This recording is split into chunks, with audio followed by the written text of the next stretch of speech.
आज इस योग के बारे में हम चर्चा करने जा रहे हैं। जय धन्वंतरी सर। उसका नाम है संजीवनी बटी।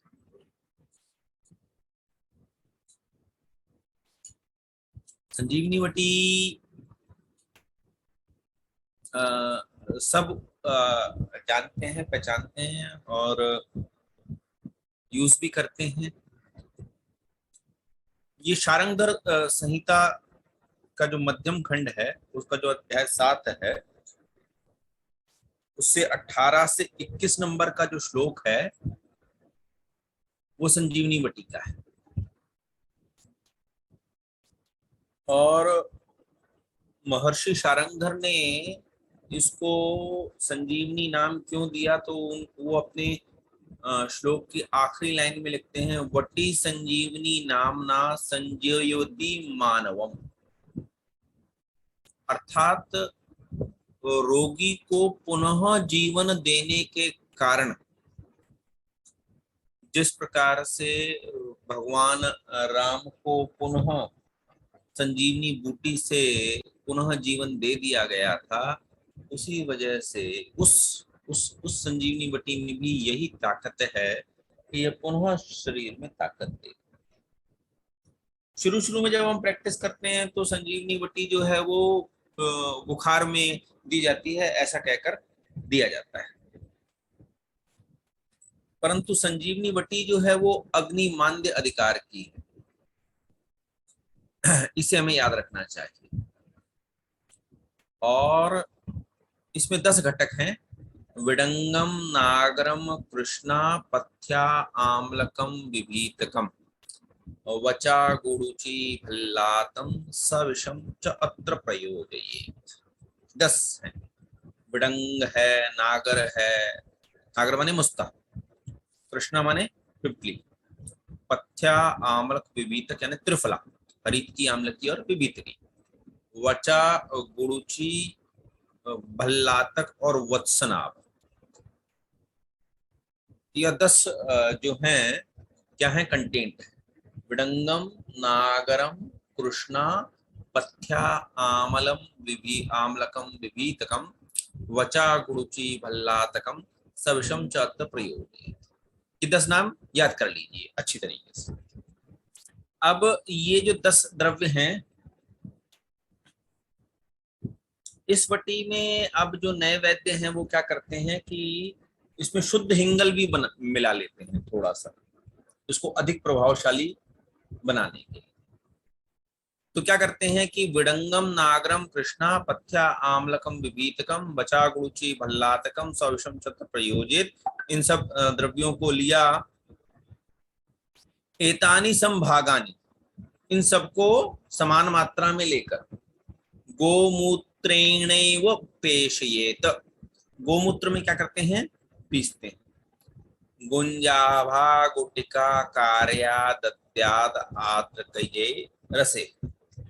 और गुंजाभा यानी कि इसकी जो मात्रा है, जो एक आपने गोली बनानी है इसकी, वो कितने की बनानी है, 125 ml।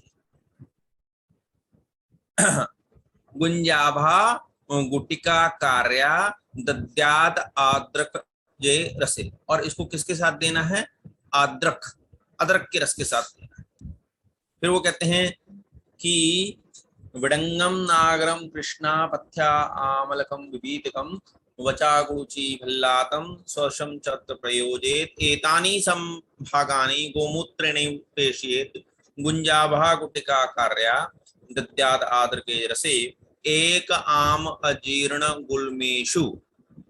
एक गोली किसमें देनी है, एक रत्ती, एक गुटिका, एक वटी।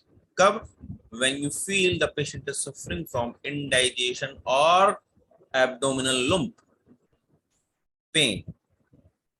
अजीर्ण और गुल्म में एक गोली यानी कि 125 ml। द्वये विसूच्या प्रदापये, और 2 गोली कहाँ देनी है, विसूचिका में। त्रिस्तः च सर्पदुष्टे, और 3 गोली कहाँ देनी है, जहां पर सांप काट जाए सर्पदंश में चतुरस्ते सन्निपातके। और 4 गोली कहाँ देनी है?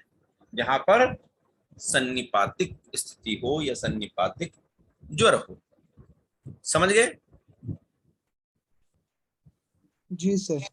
ठीक है। 1 गोली अजीर्ण और गुल्म में, 2 गोली विसूचिका में, 3 गोली सर्पदंश, 4 गोली सन्निपातिक ज्वर है। कि ये ना कुछ कुछ द्रव्य जो है ना, ये हमको उसका प्रयास करना चाहिए कि बनाने में ना। अब इसको आपने सुना होगा, टाइफाइड में जो है ना वो बहुत देते हैं। एक तो हमको क्या बात मिला ली कि अगर इसमें हम थोड़ा सा हिंगुल मिला लें, तो आजकल के वजह इसमें थोड़ा सा हिंगुल मिला लेते हैं तो अच्छा ये काम करता है। और अदरक के रस के साथ, और कुछ लोग जो है वो सोडा बाइकार्ब के साथ भी इसको देते हैं। 4 रत्ती यानी कि 500 mg सोडा बाइकार्ब में जल मिलाकर, और जल गोली को निगल लीजिए और वो सोडा बाइकार्ब पी लीजिए। ठीक है। अब हम ये कह रहे हैं कि इसका मतलब ये है कि ज्वर में, अजीर्ण में, कृमि में, वमन में, उदर क्षूल में, कफयुक्त कास में, गुल्म में, विसूचिका में, सर्पदंश में और सन्निपात रोगों को दूर करती है, ऐसा कहा गया है। ठीक है। तो जो टाइफाइड है, उस टाइफाइड में क्या करते हैं कि संजीवनी वटी का मैंने खुद देखा है, बड़ा शानदार प्रयोग है कि संजीवनी को प्रवाल पिष्टी के साथ मिलाकर देना है आपने। कितने दिन तक? 3 हफ्ते तक। संजीवनी वटी प्लस प्रवाल पिष्टी, आद्रक रस और मधु। ठीक है। और यदि आपको सीवियर एब्डोमिनल पेन हो रहा हो तो 4 गोली स्ट्रेट जो है वो संजीवनी बटी की दे देना। तुरंत जो एब्डोमिनल एक है वो ठीक हो जाता है। और फीवर भी यदि ज्यादा बढ़ा हुआ हो तो 3 गोली जो है वो तुरंत दे दीजिए, तो तुरंत जो है फीवर जो है वो नीचे आ जाता है। इतनी बात मैं समझा चुका आपको? जी सर। हाँ जी सर। अब जो मैंने कहा ना कि अग्निमान्य अधिकार की है, तो इनडाइजेशन या अजीर्ण में किस प्रकार से काम करती है। अब जो ये अजीर्ण है वो क्या होता है कि कई बार क्या होता है कि किसी ने हमें डांट दिया, या हमारा रिजल्ट अच्छा नहीं आया, या दिन अच्छा नहीं हुआ, कोई मानसिक हेतु भी हो, उस वजह से भी हमें जो है वो इनडाइजेशन हो जाता है, जिसको मानसिक अजीर्ण कहते हैं। तो मुझे ऐसा लगता है कि आहारज विहारज से ज्यादा जो है वो मानसिक, खाना भी नहीं अच्छा लगता तो भी वी फील दैट मजा नहीं। हाँ, तो इटियोलॉजिकल फैक्टर्स या आहारज जो कारण है, विहारज और मानसिक हेतु हैं, उसकी वजह से क्या होता है, कफ प्रधान त्रिदोष प्रकोप होता है। जो अजीर्ण है उसमें क्या हो रहा है, कफ की अधिकता के कारण, मतलब वात और पित्त भी दुष्ट हैं, परंतु कफ जो है वह प्रधान अवस्था में रहता है।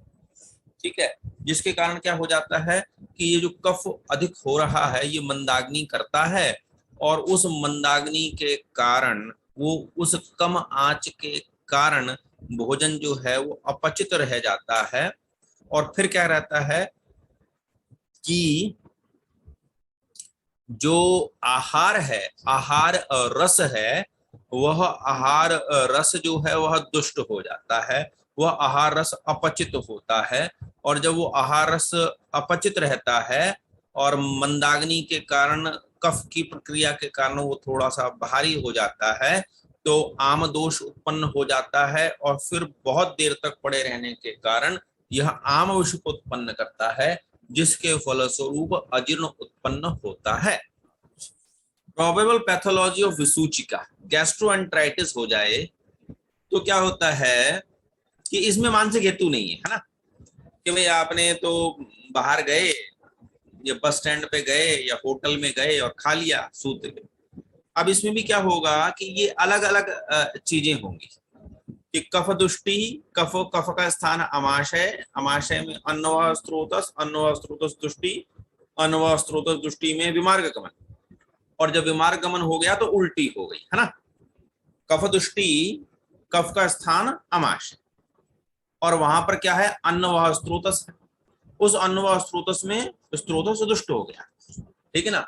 स्त्रोत दुष्टि के 4 लक्षण कौन कौन से, अति प्रवृत्ति संगोवा, शराणाम अपिवा, विमार्ग गमनम च अपि, स्त्रोत साम दुष्टि लक्षण। तो जब उल्टी होती है तो क्या मतलब है कि वो विमार्ग गमन हो गया, अमाशय में स्थित कफ जो था वो दुष्ट हो गया, अन्नवाह स्त्रोत दुष्ट हुआ, और उदान वायु के द्वारा कफ को जो है वह वेग पूर्वक बाहर की ओर फेंक दिया गया। दिस इज कॉल्ड वोमिटिंग और वमन। वमन ना कह के अगर उसको छर्दी कहें तो वो ज्यादा है, क्योंकि वमन जो है वो एक फिजियोलॉजिकल वर्ड है और छर्दी जो है वह एक पैथोलॉजिकल वर्ड है। कफ दुष्टि हुई, पित्त दुष्टि, मंदाग्नि, आमविष, रस दुष्टि और विसूचिका।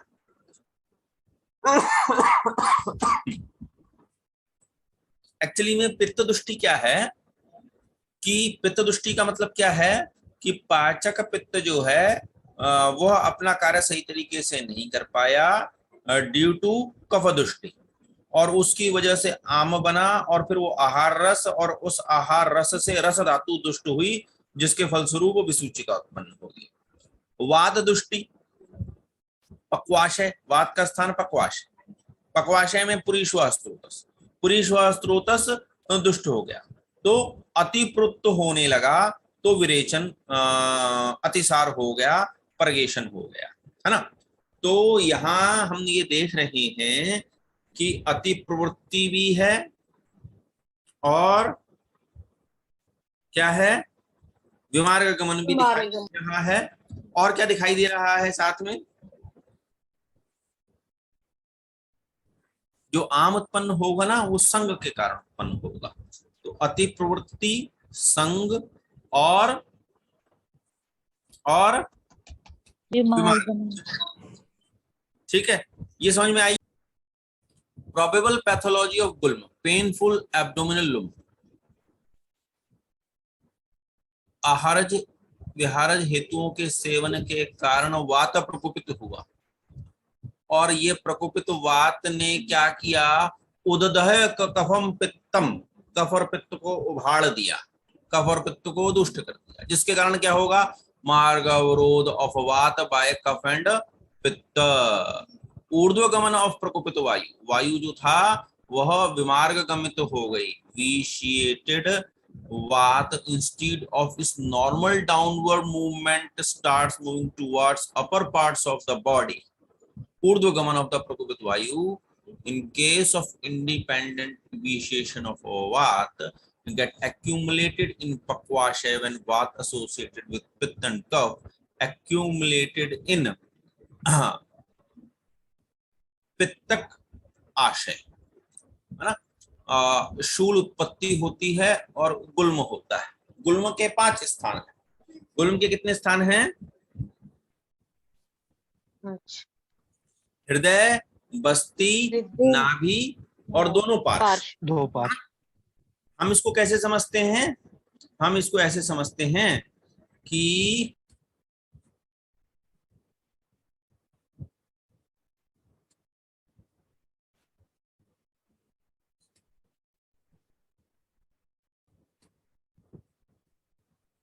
एक दो तीन, हृदय, ये किसका स्थान है, हृदय, यहां पर क्या है, नाभि, और यहाँ क्या है, बस्ती, हृदय, नाभि, बस्ती, ठीक है जी सर। हृदय कफ का स्थान, नाभि पित्त का स्थान, पाचक पित्त का स्थान, और बस्ती वात का स्थान, है ना, कफ पित्त और वायु। अब ये पार्श्व हो गए, तो ये वाला जो रीजन है ये क्या है, एपिगैस्ट्रियम, ये है अम्बिलिकस, और ये है हाइपोगैस्ट्रियम। ये है राइट हाइपोकॉन्ड्रिक, ये है लेफ्ट हाइपोकॉन्ड्रिक। ये है राइट इलियक, राइट ये है लेफ्ट इलियक, ये है राइट लुम्बर और ये है लेफ्ट। ये 9 रीजन हो गए।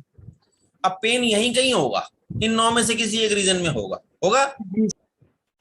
अब जब वो रोगी के यहाँ पर हो रहा है राइट हाइपोकॉन्ड्रिक रीजन में पेन, यानी कि कफजुगल, नाभि के पास हो रहा है यानी कि पित्तकुगल, और बस्ती के स्थान में हो रहा है यानी कि वातिकुगल। इतनी बात समझ में आ रही है आपको? जी सर। हाँ जी सर। ठीक है। अब वो क्या कह रहे बन गया। अब देखो, ये जो है ये कार्डियक पार्ट है ना, कार्डियक पार्ट कहते हैं ना इसको, cardiac. Yes sir. Cardiac and यानी ये हृदय वाला पार्ट है ना, जो कफ मान लिया हमने। ये यहाँ पर है जिसको हम क्या कहते हैं, फंडस है। ये क्या है? फंडस। और ये बॉडी है जी। बॉडी जो है वो क्या है, पित्त, और फंडस क्या है, कफ। अब यूजुअली जब आप ये एपिगैस्ट्रियम रीजन में ही आ जाता है। अब यूजुअली हम क्या समझ जाते हैं कि भाई रोगी ने जहां पर दर्द हो रहा है, तो बॉडी में यदि दर्द हो रहा है तो वहां पर अविपत्तिकर काम करेगा, जैसा कि डॉक्टर साहब ने कहा। परंतु अगर उसको यहाँ पर भारीपन लग रहा है और हल्का सा पेन है तो शंखवटी काम करेगी। ये बात समझ में आ गई कि नहीं? Yes sir. सर, और अगर पेन के साथ जलन की कंप्लेन भी हो, जैसे काफी लोग बोलते हैं कि उनको बिल्कुल अपर चेस्ट में पेन भी है और मतलब जलन भी हो रही है, तब भी शंखवटी ही काम करेगी? हाँ हाँ, आप देखो शंखवटी की फलश्रुति है अम्ल पित्त में। हाँ जी, मतलब पेन और एसिडिटी, मतलब जलन दोनों में ही असर आएगा। ठीक है सर, थैंक यू। क्योंकि अम्ल पित्त भी 2 प्रकार का है ना, ऊर्ध्वक और अधोगतिक। तो सीखता है आदमी, है ना, करते रहो तो वी लर्न। कितनी खुशी हुई सर। मुझे तो बहुत खुशी हुई। ये इरेज हो गया। देखो, जिंदगी जब बड़े हो जाते हैं ना, तो वो कहते हैं कि बचपन में तो हमको वो देते हैं पेंसिल ना, ताकि आप जो गलती करें उसको इरेज कर सकें। सही है। बड़े होके पेन थमा देते हैं ताकि आपके पास गलती का कोई वो नहीं। और ऐसी अवस्था में यदि आपको कोई इरेज करने को दे दे तो उसका मजा ही अलग है। अच्छा, खुशी होगी। वो गुरु ही होगा सर। एटियोलॉजिकल फैक्टर जिसकी वजह से वात प्रकोपित होगा। अब देखिए, इसमें एक बड़ी बात वो देखी हमने कि संजीवनी वटी वात पर भी काम कर रही है। अजीर्ण में कफ दुष्टि थी, कफ दुष्ट त्रिदोष प्रकोप था, और विसूचिका में त्रिदोष प्रकोप था। गुल्म में वात का प्रकोप है और कफ और पित्त दुष्टि हुई, जिसकी वजह से मार्ग का अवरोध हुआ। मार्ग के अवरोध के फलस्वरूप जो वायु जो थी वह ऊर्ध्वगमन करने लगी, और ऊर्ध्वगमन के फलस्वरूप अब यहाँ पर जो वायु प्रकोपित हुई है वो कौन सी वायु है? अपान वायु है ना, जिसकी मूवमेंट डाउनवर्ड है। और वो जब ऊपर की ओर जाता है तो वहां पर अगर आप गुल्म की संप्राप्ति देखते हैं और गुल्म का निदान देखते हैं, जहां पर महर्षि चरक लिखते हैं, तो वहां पे लिखा हुआ है कि मल कफ और पित्त के ज्यादा उबड़ जाने के कारण जब वात प्रकोपित होती है, ऐसा लिखा हुआ है।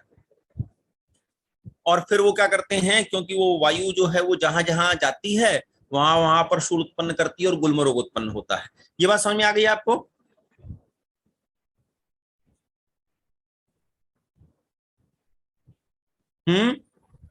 जी सर। ठीक है। अब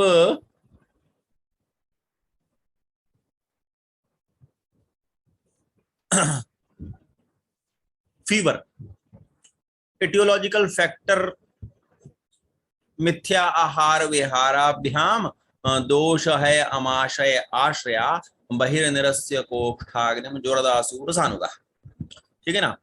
तो एटियोलॉजिकल फैक्टर थे, उनसे त्रिदोष का प्रकोप हुआ। दोषों का संचय अमाशय में हुआ। अमाशय में संचित दोष जो है वो रस धातु के साथ मिलकर, यानी कि प्रकोपित दोष और रस मिलकर क्या करते हैं? स्वेद अवरोध संताप सर्वांग ग्रहणम यथा युगपत स्वेद अवरोध संताप सर्वांग ग्रहणम यथा युगपत अत्र देशे जरो उपदिश्यते, ऐसा है। तो स्वेद व स्रोतस की दृष्टि होती है एक, और प्रोपेगेशन ऑफ दोष in whole body along with रस धातु इलेसिटेशन, यानी कि कोष्ठाग्नि जो है वो बाहर निकलती है अमाशय से। तो उस स्थान पर जहां से निकली है उस स्थान पर क्या हो जाता है कि मंदाग्नि हो जाती है, और मंदाग्नि होती है तो आम दोष उत्पन्न होता है। ये आम दोष रस धातु के साथ मिलकर जो है वो अंग ग्रह की स्थिति उत्पन्न करता है, और ये जो अग्नि जो थी वो बाहर निकली वो संताप उत्पन्न करती है। इसको हम फिर से एक बार समझ लेते हैं।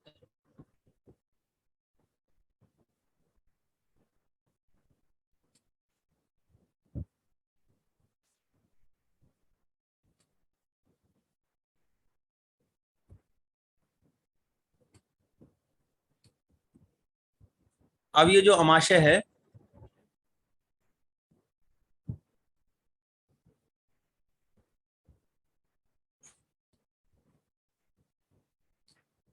अमाशय जो है ये पित्त का स्थान है, ठीक है, और कफ का भी स्थान है। अब पित्त अपने स्थान से जब निकलेगा तो उस स्थान पर पित्त की कमी हो जाएगी। ये समझ में आ रही है आपको बात? Yes sir. तो उस स्थान पर मंदाग्नि हो गई, यानी यहाँ आम दोष उत्पन्न हो जाएगा, हो जाएगा। Yes sir. यस और इस आम दोष से अपचित आहार रस उत्पन्न होगा। ये आहार रस जो है वो रस धातु के साथ जाके मिल जाएगा, और यहाँ से अग्नि जो है वो अपना स्थान छोड़ चुकी है।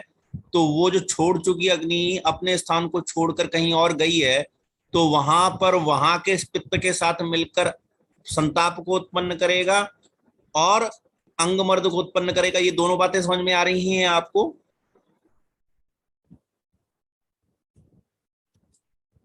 Yes sir. देखिए भाई, ये स्थान किसका है? हमने कहा भाई ये तो अग्नि का स्थान है, और अग्नि क्या करती है? पाचन करती है। अब ये अग्नि जो थी ये अपने स्थान से बाहर निकल गई, है ना, निकल गई ना। बहिर्निरस्य कोष्ठाग्नि, कोष्ठाग्नि ये जो कोष्ठ है यहां से अग्नि बाहर निकली, निकल गई। जी सर, जी जी। ठीक है, अब यहां से बाहर निकल गई तो यहां पर जो अन्न आपने खाया है वो नहीं पच पाएगा। ये बात समझ में आती है हमको? हाँ जी। ठीक है। बिल्कुल सर। और ये आम जो था ये रस धातु के साथ मिलकर अंग ग्रह उत्पन्न करता है। ये बात समझ में आ रही है हमको? भाई ये यहाँ पर हम आप खाने को नहीं पचा पाए, पर खाना तो जो अपचित खाना है वो आगे बढ़ेगा कि नहीं बढ़ेगा? जाएगा जी। सर। जाएगा। तो वो क्या करेगा? स्त्रोतो रोद बल भ्रंश गौरव अनिल मूढ़ता आलस्य पक्ति निष्ठी मलसंग अरुचि क्लमा, यानी आम के लक्षण उत्पन्न करेगा। Yes sir.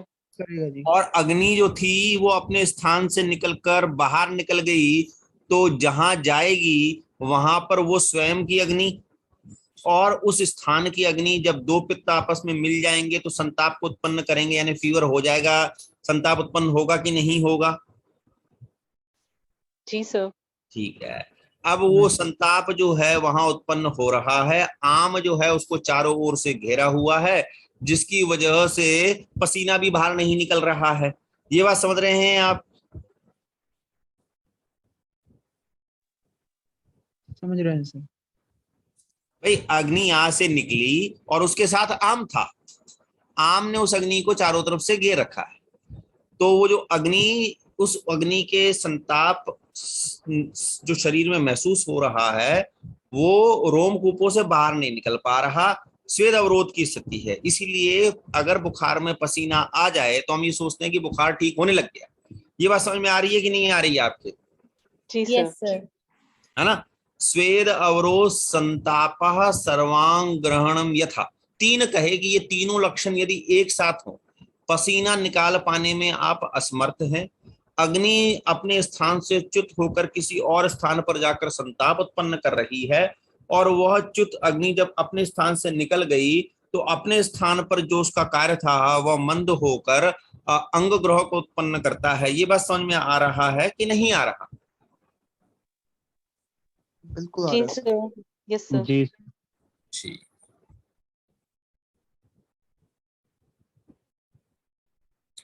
तो इस प्रकार से ये ज्वर की वो बनी।